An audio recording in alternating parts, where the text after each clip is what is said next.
ha? Para masigurado. Okay? Na? Labas? Na?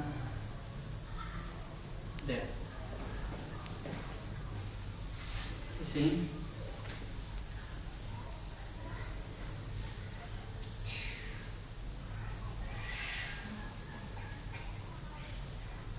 Mali. Dapat mas mahaba ng konti. Okay. Masyadong malaki. Okay.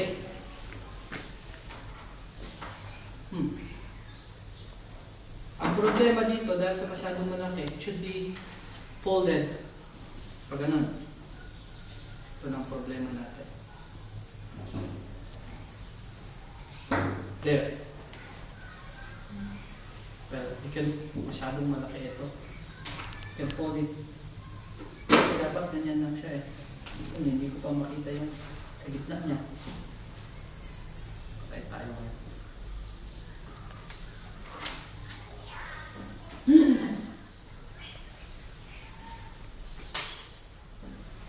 There, okay. Wrong side. Kung masyadong mahaba, you can fold it that way. Then fold in the middle. Okay? Pero ang proper procedure, hindi ganito ah. Masyadong malaki kasi ito eh. Masyadong mahaba. Pag na-fold mo na siya, bigo. Alas nasira na ito. Yeah! Sira na nga. Hirap na namang gawin. Ay nako. Ubus ang oras. Hindi, kailangan ko ng maliit na